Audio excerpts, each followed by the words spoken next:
Now on BBC Two, the second of tonight's Moviedrome films stars Jack Palance and Brigitte Bardot in Jean-Luc Godard's Le Mepris, introduced by Alex Cox.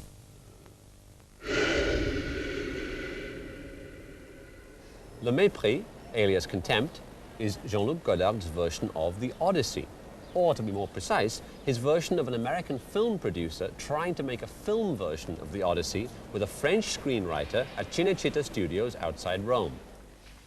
Well, what great stuff are we seeing today, Fritz?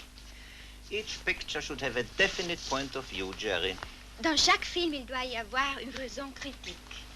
Here, it's a fight of the individual against the circumstances.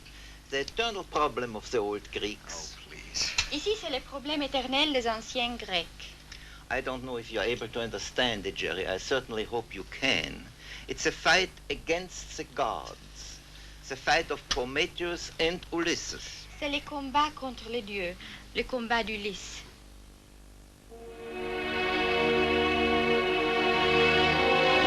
The film, Godard's film that is, was made in 1963, at a time when American studios had begun to come to Italy and Spain to make big costume epics, films like Cleopatra and Lawrence of Arabia.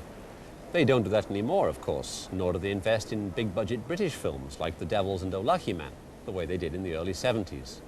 Instead, a cultural iron curtain has descended between Europe and the United States, courtesy of a little thing called GATT.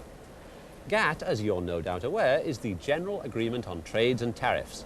It's a so-called free trade agreement, which is supposed to create a level international playing field for manufacturers, producers and salespeople the world over. One of the provisions of said GATT is that the state can't subsidize national industry. Now, of course, this doesn't apply to the military, and the Pentagon is still free to hand out billions of dollars in development subsidies to Boeing, McDonnell Douglas and Lockheed. But one area GATT was supposed to apply to was the media. And so, towards the end of last year, a fierce battle erupted between the Americans, who wanted to end all European government film subsidies, and the French, who didn't. Never mind that the Americans already control 80% of the world's film market, they wanted the lot of it. I never thought I'd be grateful to the French for anything, but I was here, and so were a lot of other people involved in the business of making films. Tonight, a dark, ironic movie on the wretchedness that is world cinema. Jack Palance plays the cutthroat producer, Fritz Lang the director for hire, Godard appears as Lang's assistant, and La Bardot is the obscure object of screenwriter Michel Piccoli's desire. I am convinced, said cinematographer Raoul Coutard, that Godard is trying to explain something to his wife in Le Mepris. It's a sort of letter, one that's costing the producer Beauregard $1 million.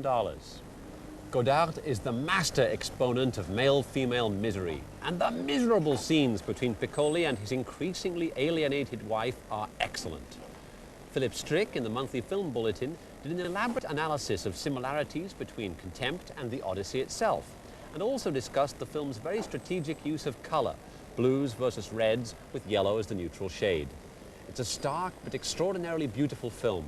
Raoul Coutard's other credits include Alphaville, Breathless, and Jules et Jim. Don't miss the traditionally happy Godardian ending.